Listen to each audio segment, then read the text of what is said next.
봉독해드리는 말씀 가지고 다시 자라는 머리카락, 이런 제목으로 우리 삼손 사사 마지막 시간 함께 은혜 나누기를 원합니다. 삼손은 한때 블레셋 사람들에게는 공포의 대상이었죠. 워낙 괴력의 사나이였기 때문에 블레셋 사람들은 감히 삼손을 어찌하지 못했습니다. 근데 오늘 본문에 보면 그런 삼손이 이제는 맥없이 블레셋 사람들에게 붙잡혀 두 눈이 뽑히고 가사라는 블레셋의 도시로 끌고 가서 놋줄에 묶어서 블레셋 사람들이 섬기는 다곤 신전에서 맷돌을 돌리는 처량한 신세가 되었는데, 이게 블레셋 사람들이 섬기는 다곤신, 우리 그림 한번 1번 한번 보여줄까요? 그림. 이게 이제 블레셋 사람들이 섬기는 다곤신인데 꼭 인어 같죠?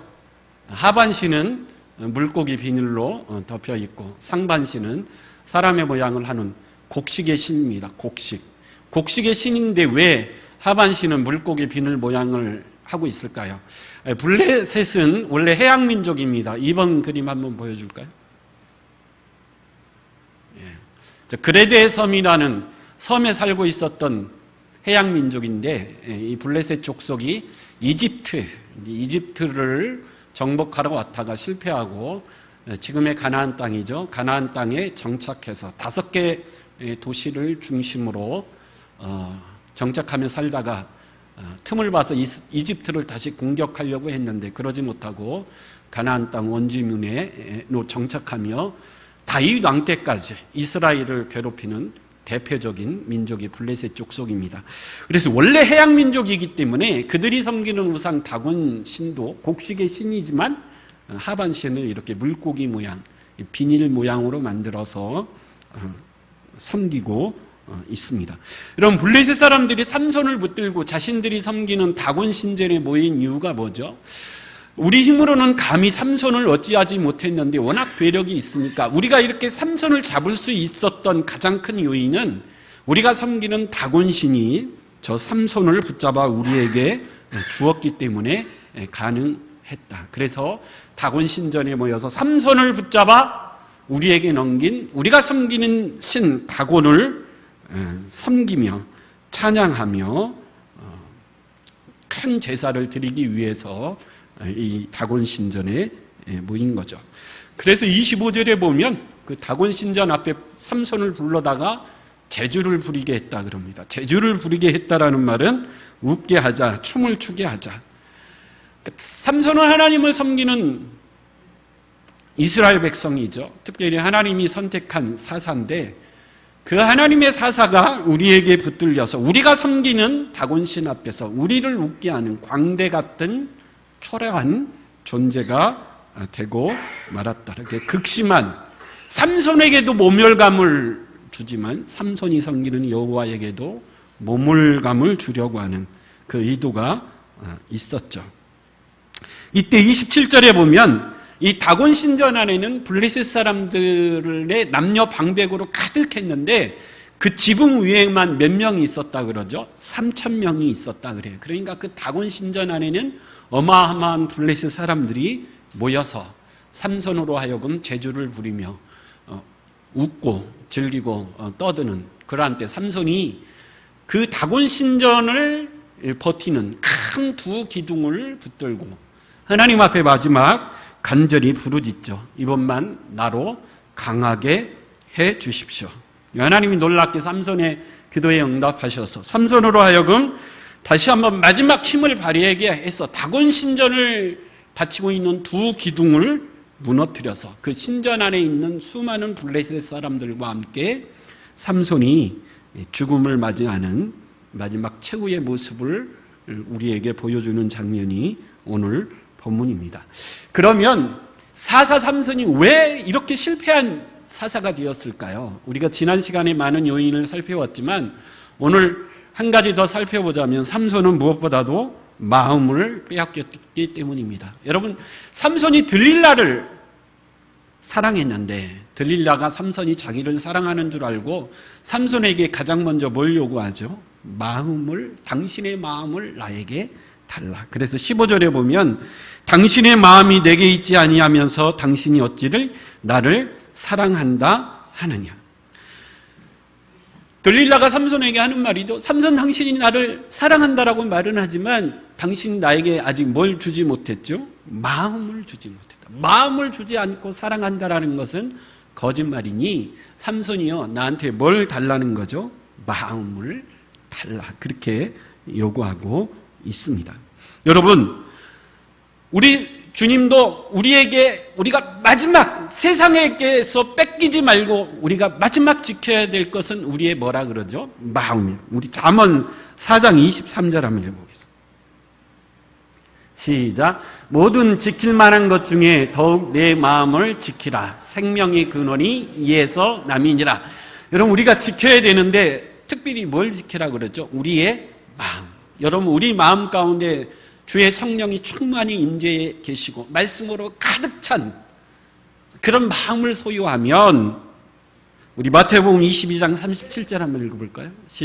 마태복음 22장 37절 제가 한번 읽어볼게요. 예수께서 이르시되 내 마음을 다하고 목숨을 다하고 뜻을 다하여 주 너희 하나님을 사랑하라. 여러분, 우리 마음 가운데 주의 성령이 가득 임재해 계시고 말씀으로 가득 차면 우리는 우리 그 마음을 다해 누구를 사랑하는 인생이 되죠?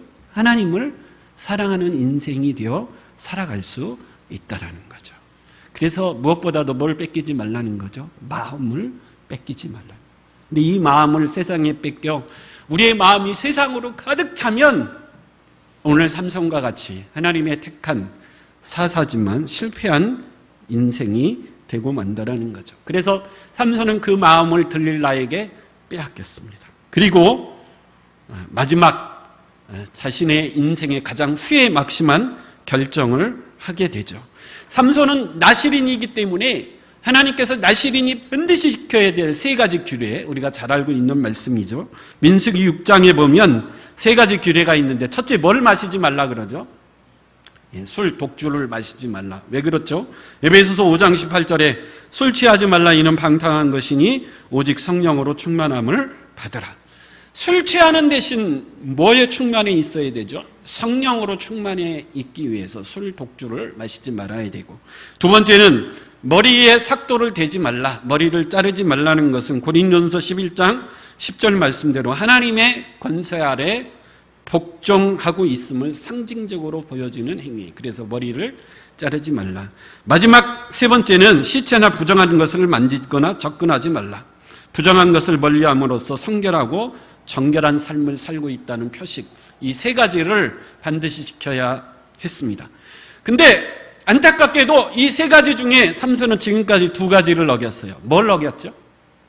시체나 부정한 것을 가까이 하지 말라, 만지지 말라 그랬는데 죽은 사자의 시체를 뭐 했죠? 만졌죠. 두 번째, 술, 독주를 마시지 말라 그랬는데 16장 1절에 보면 삼손이 기생집에 들어가서 밤새 술 먹고 기생과 함께 시간을 보냈다. 그러니까 술, 독주를 마셨죠. 근데 마지막 삼손이 그래도 지키고 있었던 게 뭐죠? 머리에 삭도를 대지 않는 것, 머리를 자르지 않는 것. 이 마지막 요거 하나만은 삼손이 지키고 있었습니다. 그래서 삼손이 비록 세 가지 나실인 언약 중에 두 가지를 어겼지만 이 마지막 한 가지를 그래도 그 끈을 놓지 않고 지키고 있으므로 하나님이 그거를 긍휼히 보셔서 하나님이 삼손에게 떠나지 않고 필요할 때마다 힘을 주시는 은혜를 베풀어 주셨습니다. 그래서 삼손에게 이 마지막 세 번째, 머리를 자르지 않는 것은 하나님과의 관계에서 마지막 남은 은혜의 끈이었어요. 여러분, 우리도 마찬가지죠. 우리도 내 믿음을 지키기 위해서 정말 이것만은 내가 꼭 지키며 살겠다, 그런 것이 있죠. 제 중학교 동창 여자가 권사님인데 저번에 만났더니 그러더라고요. 나는 평생 한 가지 하나님 앞에 서약한 것이 있는데 교회의 부엌을 내가 책임지겠다. 그걸 자기는 평생 서약하고 주일마다 교회 식당에서 자기 담당이 아닌데도 자기는 교회 식당에서 밥하고 설거지하는, 그걸 자기는 평생 하겠다. 그렇게 하나님한테 서약하고 지금까지 잘 지키고 있다 그래요. 여러분, 저는 고등학교 때 은혜 받고 하나님 앞에 한 가지 약속한 게 있죠. 나는 평생 주의를 범하지 않겠습니다. 주의를 지키겠습니다. 이 약속을 하고 지금까지 잘 지켰을까요? 딱 한 번 어겼습니다. 제가 한 번 얘기한 적이 있는데 수요일 날인가 군대를 갔는데 군대는 이렇게 보초를 쓰잖아요.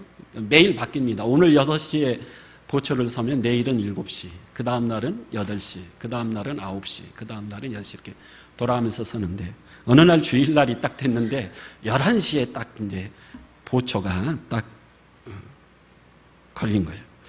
그럼 그런 때는 어떻게 해야 됩니까, 여러분? 주일날 11시에 보초가 딱 순번이 돼서 11시에 근무를 나가야 되죠. 거부하면 어떻게 되죠? 보초 안 나가겠다 그러면 어떻게 돼요? 심각해지죠. 영창을 가든지 뭐 명령 불복종이니까. 하나님 앞에 기도했어요. 하나님 이런 때는 어떻게 해야 됩니까? 하나님 뭐라고 하셨을 것 같아요, 여러분? 아무 얘기도 안 하시더라고요. 이거 왜 아무 얘기? 마음대로 하라고 그러나? 여러분, 이스라엘 백성들이 안식일을 지켰죠. 전쟁 중에서도 안식일을 지켰어요. 그러면 이스라엘과 싸우는 적군이 언제 쳐들어올까요? 안식일 날 쳐들어오죠. 그래서 이스라엘이 전쟁의 때에는 안식일을 지키지 않습니다. 우리나라 6.25도 언제 쳐들어왔죠? 주일날 쳐들어요. 미군은 주일날 쉬는 것을 알고. 그래서 전쟁 중 군인은 특수한 신분이죠. 그래서 어쨌든 그때 한번 딱 주의를 어기고 근무를 했습니다. 근데 감사한 것은 그 다음부터는 주일날은 아예 근무를 빼주더라고요. 그래서 제대할 때까지 아침 9시에 가서 저녁 10시까지 뭐 성가대도 하고 주일학교 교사도 하고 그렇게 보냈는데 지금 돌아보면 아쉽기는 하지만 한 가지 감사한 것이 있어요. 여러분, 제가 고등학교 때 하나님 저는 주의를 평생 지키겠습니다. 지금까지 잘 지켰다면 제가 지금 어떻게 살 것 같아요? 여러분, 제가 어떻게 살 것 같습니까? 그게 제 자랑이고 의가 돼서 주일날 그거 하나 못 지켜 이렇게 정죄하고 그렇게 살아갈 수 있을지 모르겠죠. 근데 제가 딱 평생 그거 하나 어긴 것 때문에 하나님, 나도 별 수 없는 인생이구나. 아무리 결단해도 온전히 지킬 수 없는, 하나님의 은혜가 아니면 살아갈 수 없는 그런 존재구나. 그렇게 겸손히 감사하며 살아갈 수 있게 된 것에 대해서 어쨌든 감사하고 있습니다. 여러분, 우리 모두는 다 하나님 앞에 내가 마지막 이것만은 꼭 지키며 살겠다. 마지막 은혜의 끈 하나쯤은 다 여러분 갖고 계실 것입니다. 그게 나는 주의를 반드시 지키겠다. 나는 11조만큼은 반드시 하겠다. 나는 구역장 아니면 성가대 이 직분만큼은 나는 평생 감당하겠다. 나는 평생 전도하며 살겠다. 근데 하나님 앞에 마지막 이것만은 나는 반드시 지키며 살겠다. 여러분, 그것 때문에 사실은 우리의 믿음을 최소한이라도 유지할 수 있는 좋은 믿음의 끈이 되는 거죠. 어떤 사람은 굉장히 부담스러워. 뭐 성가대 하십시오. 주일학교 교사 하십시오. 구역장 하십시오. 뭐 직분 맡아주십시오. 근데 그걸 사람들이 잘못 생각하면 나를 올가매는 것이다. 이제 그렇게 생각하기 쉽습니다. 그러나 여러분, 그것이 하나님과 나와의 관계를 마지막 지켜줄 수 있는 은혜의 끈이 될 줄 믿습니다. 그 마지막 은혜의 끈을 절대 놔서는 안 되죠. 그 끈이 언젠가는 견고한 은혜의 사슬이 되어서 세상으로부터 우리를 지켜주는 복된 줄이 될 줄 믿습니다. 삼손은 정말 그 마지막 남아있던 은혜의 끈, 머리에 삭도를 대지 않는 것. 근데 들릴라에게 마음을 뺏기는 순간 하나님과의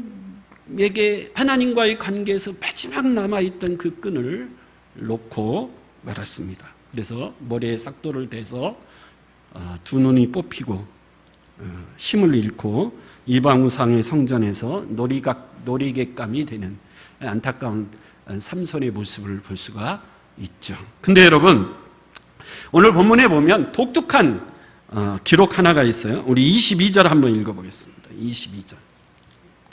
같이 한번 읽어보겠습니다. 시작. 그의 털이 밀린 후에 다시 자라기 시작하니라. 아멘. 머리를 자르면 다시 자라는 것은 뭐죠? 일반적이죠. 상식이죠. 계속 머리는 자랍니다. 나이 연세 드셔도 머리는 뭐하죠? 계속 자라요. 이게 보통 그냥 평범한 일입니다. 지극히 당연한 거죠. 근데 여러분, 이 당연한 일을 오늘 본문에 왜 특이한 사건처럼 기록했을까요? 이 기록 때문에 삼손의 힘은 머리카락에 있다, 그렇게 오해하는 구절이 되기도 합니다. 근데 여러분, 삼손의 힘은 머리카락에 있는 것이 아니고 누구에게 있죠? 여호와의 영이 임했을 때 삼손은 괴력을 발휘한 줄 믿습니다. 근데 왜 오늘 본문은 이 구절을 특이한 사건처럼 기록하고 있을까요? 삼손은 마지막 나실인의 마지막 세 번째 사약을 어기고 머리가 잘리고 두 눈이 뽑혔을 때 하나님이 자신을 버린 줄로 알았습니다. 절망과 낙심과 후회만 남아 있었죠. 근데 여러분, 어느 날 문득 삼손은 자신의 머리가 자라고 있는 것을 깨닫게 됩니다. 우리에게는 일반적이지만 삼손에게는 이게 특별한 사건이었어요. 어떤 사건이죠? 삼손은 자신의 머리가 자라고 있는 것을 통해 하나님이 나를 완전히 버린 것이 아니구나. 하나님은 내가 회개하며 돌아오기를 기다리고 계시는구나. 나는 하나님을 버리고 모든 언약을 버렸지만 하나님은 내가 돌아오기만을 어마어마한 은혜의 선물을 준비하고 나를 기다리고 계시구나. 뭘 통해서 깨달은 거죠? 자기 머리가 자라는 것을 보고 깨닫기 시작했습니다. 우리 찬송가 오늘 불렀던 442장, 우리 서로 받은 그 기쁨을 알 사람이 없도다. 하나님은 우리 각 사람에게 하나님과 나만이 아는 방식으로 우리에게 뭘 주십니까? 은혜를 주시고 기쁨을 주시고 회복을 주십니다. 하나님과 나만이 아는 방식이죠. 다른 사람은 알 수 없는 방식으로 나에게 찾아오시는 거예요. 여러분, 하나님은 삼손에게 하나님과 삼손만이 아는 방식으로 하나님은 삼손에게 찾아오신 거죠. 은혜의 문을 삼손에게 열고 계시는 거죠. 그래서 삼손은 자신의 머리가 다시 자라는 그 사실을 깨닫는 순간 하나님은 내가 회개하기를 기다리고 계시는구나. 하나님은 나를 버리신 것이 아니구나. 내가 연자맷돌을 돌리고 있는 순간에도 하나님이 그 은혜의 머리카락을 계속 뭐하고 계신 거죠? 자라게 하셨구나. 내가 두 눈이 뽑히는 순간에도 그 은혜의 머리카락은 여전히 뭐하고 있었죠? 자라고 있었죠. 내가 캄캄한 감옥에 외롭고 쓸쓸하게 눈물을 흘리고 있을 때도 나는 느끼지 못했지만 여전히 그 은혜의 머리카락은 뭐하고 있는 거죠? 자라고 있었구나. 그래서 삼손은 자라고 있는 그 머리카락을 움켜쥐고 하나님 앞에 눈물을 흘리는 거죠. 하나님, 나는 하나님과 약속한 세 가지 언약을 다 버렸지만 하나님은 나를 그렇다고 완전히 버리신 것이 아니군요. 나는 머리털이 더 이상 자라지 않을 것이다라고 생각했는데 하나님이 머리가 다시 자라고 있군요. 하나님은 여전히 나와 함께 계시고 하나님은 내가 지금도 회개하기를 기다리고 계시고 하나님은 내가 회개하고 돌아왔을 때 하나님은 어마어마한 은혜의 선물을 나에게 주시기를 원하고 계시는구나. 여러분, 삼손은 그 머리털이 자라는 것을 깨닫는 순간 이 놀라운 사실을 깨닫게 된 거죠. 머리가 다시 자라는 것은 보통 사람들에게는 상식적인 거지만 삼손에게는 이 사건이 상식적인 것이 아니고 하나님과 삼손만이 아는 독특한 은혜의 통로요, 은혜의 사건인 줄 믿습니다. 삼손은 지금 두 눈이 뽑혀서 아무것도 보이지 않는 캄캄한 세상 속에 살아가고 있습니다. 그러나 하나님은 그 자라나는 머리카락을 통해서 삼손에게 은혜의 빛, 은혜의 광명을 비추고 계시는 줄 믿습니다. 지금 여러분, 우리가 아무런 소망이 없는 것 같은 캄캄한 고난의 인생길을 걸어가고 계십니까? 하나님은 여전히 칠흑 같은 어둠 속에서도 은혜의 한 줄기 빛으로 우리에게 다가오시는 분이 우리 주님이신 줄 믿습니다. 그래서 여러분, 삼손과 같이 절망하고 낙심하고 나는 하나님을 버렸는데 하나님도 나를 버리신 것 같다라는 좌절감 속에 있을지라도 여전히 광명한 빛으로 우리를 찾아오시는 그 주님을 만날 수 있는 저와 여러분 될 수 있길 간절히 축원합니다. 그래서 삼손은 다시 자라나는 머리카락을 붙들고 하나님 앞에 뭐 할 수 있는 용기가 생긴 거죠? 기도할 수 있는 용기가 생긴 거예요. 하나님이 나를 버리신 것이 아니구나. 내가 기도하면 하나님이 반드시 응답하시겠구나. 그래서 다시 한번 마지막 자라나는 머리카락을 움켜잡고 하나님 앞에 눈물로 통곡하며 간절히 부르짖고 있습니다. 지금까지 삼손은 기도했다라는 내용이 거의 없죠. 물론 15장에 보면 나귀턱뼈 하나로 블레셋 1,000명을 죽이고 목말라 울부짖어 죽겠다라고 한 기도 비슷한 것이 있었지만, 그러나 삼손 평생에 하나님 앞에 이렇게 간절히 자기 생명을 다해 부르짖는 기도는 삼손의 인생에서 이것이 처음이자 마지막이었어요. 여러분, 하나님 앞에 간절히 기도할 수 있는 저와 여러분 될 수 있기를 간절히 축원합니다. 우리의 모든 것이 무너졌을지라도 기도가 살아있으면, 하나님 앞에 나아가 무릎 꿇고 눈물로 기도할 수만 있다면 우리의 인생은 아직 끝나지 않은 줄 믿습니다. 그래서 삼손은 자신의 자라나는 머리카락을 움켜잡고 하나님 앞에 간절히 부르짖습니다. 근데 더 감사한 것은 하나님은 그 기도에 응답하셨다라는 거죠. 타락한 인생, 사명에 실패한 인생의 기도조차 응답하시기를 기뻐하시는 분이 바로 우리 하나님이신 줄 믿습니다. 오늘 두 번이나 간절히 나를 생각하옵소서, 나를 생각하옵소서, 두 번이나 간절히 구하옵나니. 이 삼손의 마지막 기도는 그만큼 애절한 기도요, 그만큼 간절한 기도였다라는 거죠. 여러분, 내가 비록 실패한 인생이고 내가 비록 타락한 인생이지만 삼손과 같이 한 줄기 은혜의 끈을 붙들고 하나님 앞에 눈물로 기도하면 하나님은 어떤 사람의 기도이든지 반드시 응답해 주실 줄 믿습니다. 그래서 하나님은 그 기도에 응답하셔서 삼손에게 마지막 힘을 주셨습니다.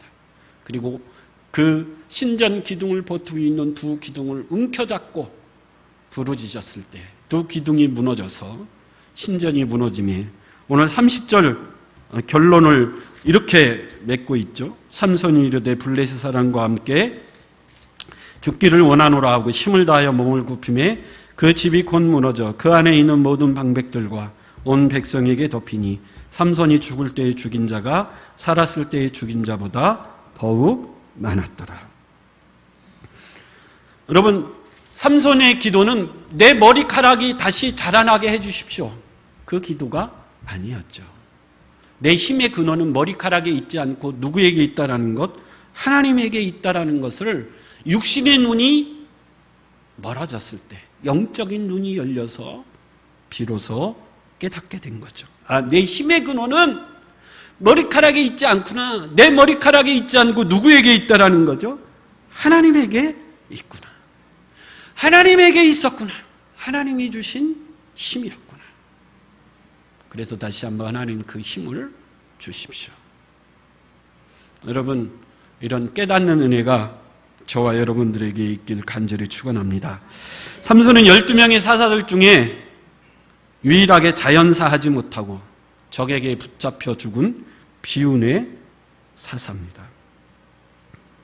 마지막 이 삼손의 결론을 내리면서 그러면 우리의 힘의 근원은 어디에 있을까? 우리의 진정한 힘은 어디에 있을까? 마지막 생각하며 마치기를 원하는데, 여러분, 우리 믿는 성도들의 힘, 우리 교회의 힘과 권세 어디에 있을까요?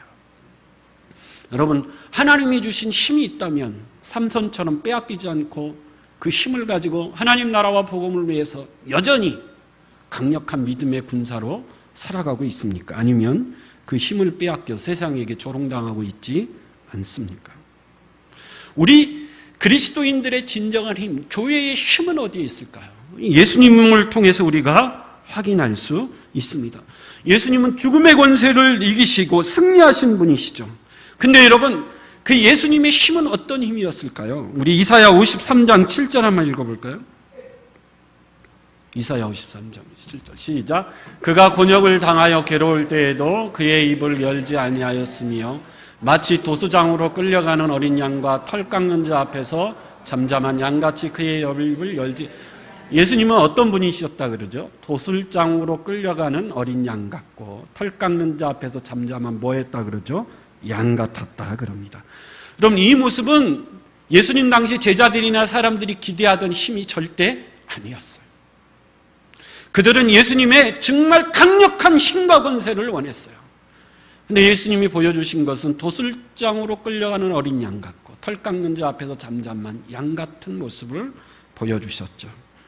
그래서 모두가 다 예수님을 버리고 제자들조차도 도망갔습니다. 심지어 예수님을 조롱하는 자도 있어요. 마가복음 15장 29절에서 31절 합니다. 마가복음 15장 29절에서 31절 시작. 지나가는 자들이 자기 머리를 흔들며 예수를 모욕하여 이르되 아, 성전을 헐고 사흘에 짓는다는 자여, 내가 너를 구원하여 십자가에서 내려오라 하고, 그와 같이 대제사장들도 서기관들과 함께 희롱하며 서로 말하되 그가 남은 구원하였을 때 자기는 구원할 수 없다. 뭐라는 거죠? 예수여, 당신의 힘을 좀 보여달라. 네 힘을, 그 십자가에서 내려오는 그 힘을 우리에게 보여주면 우리가 당신을 뭐 하겠다라는 거죠? 믿겠다라는. 근데 예수님은 그 힘을 거절하셨어요. 예수님의 힘의 근원은, 예수님의 힘은 그런 힘이 아니었기 때문에 그렇죠. 그럼 예수님이 겟세마네 동산에서 붙잡힐 때 베드로가 칼을 들었을 때 예수님이 마태복음 26장 52절 53절 같이 한번 읽어보겠습니다. 시작. 이에 예수께서 이르시되 내 칼을 도로 칼집에 꽂으라. 칼을 가지는 자는 다 칼로 망하느니라. 너는 내가 내 아버지께 구하여 지금 12군단 더 되는 천사를 보내시게 할 수 없는 줄로 아느냐. 세상 사람들이 예수님에게 요구하는 힘은 뭐죠? 지금이라도 12군단이나 되는 천사들을 동원하여 모든 예수님을 대적하는 자들을 뭐 하는 거죠? 전멸시키는 힘. 여러분, 지금 예수님에게 어떤 힘을 여러분 원하고 계십니까? 여러분, 제자들처럼 예수님이 왕이 되시는 힘을 여러분 요구하고 계십니까? 아니면 베드로처럼 칼을 빼들어 칼의 힘을 요구하고 계십니까? 여러분, 도대체 예수님이 우리에게 보여주기를 원하시는 힘, 근데 예수님은 자꾸 뭘 보여주시죠? 어린 양 같고 도술장으로 끌려가는 양 같고 털 깎는 자 앞에서 잠잠한 양의 모습. 여러분, 그 힘이 바로 예수님의 힘이다 그래요. 예수님의 힘은, 죄와 사망의 권세를 이길 힘은 하나님 앞에 복종하는 힘이요 겸손하게 십자가를 지는 힘인 줄 믿습니다. 예수님은 평생 그 힘으로 사셨고 그 힘으로 승리하셨습니다. 우리가 새벽에 베드로 전서를 묵상하고 있는데 한때 베드로도 예수님 앞에 칼을 빼서 예수님도 칼의 힘을 좀 보여주십시오. 근데 베드로가 나중에 베드로 전서를 통해서 우리 믿는 자들의 진정한 힘은 칼의 힘이 아니라 그래요.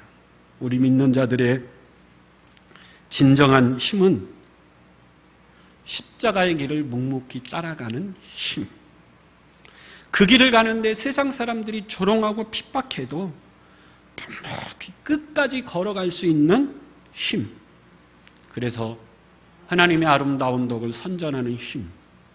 하나님의 아름다운 덕을 선전해서 한 영혼이라도 죽게 구원하여 전도해내는 힘. 여러분, 그것이 우리 주님이 주시고자 하는 가장 강력한 힘이고 우리 성도들이 가져야 될 가장 큰 힘이요 권세인 줄 믿습니다. 이 힘은 없어지지 않습니다. 이 힘은 빼앗기지도 않습니다. 우리가 가져야 할 힘은 이 힘이고 이 힘으로 우리가 싸워 승리해야 될 줄 믿습니다. 이 힘은 오직 누구를 통해서만 오는 힘이죠. 오직 주님을 통해서만 얻을 수 있는 힘인 줄 믿습니다. 우리 마지막으로 이사야 40장 28절에서 31절 한번 읽고 마치도록 하겠습니다. 시작. 너는 알지 못하였느냐 듣지 못하였느냐 영원하신 하나님 여호와 땅끝까지 창조하신 이는 피곤하지 아니하시며 곤비하지 않으시며 명철이 한이 없으시며 피곤한 자에게는 능력을 주시며 무능한 자에게는 힘을 더하시나니 소년이라도 피곤하며 곤비하며 정정이라도 넘어지며 쓰러지되 오직 여호와를 앙망하는 자는 새 힘을 얻으리니 독수리가 날개치며 올라감 같을 것이요 다른 박질하여도 곤비하지 아니하겠고 걸어가도 피곤하지 아니하리로다. 여러분, 이 힘을 소유할 수 있길 바랍니다. 하나님을 갈망함으로 주님이 주시는 이 힘을 가지고 힘들고 어려운 세상 승리하길 원하고 정복하고 다스리는 힘이 아니라 섬기고 인내하면서 주님의 아름다운 덕을 통해 많은 영혼을 구원해내는 진정한 힘의 사람들이 되기를 바라고 이 힘은 오직 여호와에게로서이다. 주님을 갈망하며 승리하며 살아갈 수 있는 저와 여러분들이 될 수 있길 간절히 축원합니다. 아멘. 우리 다 같이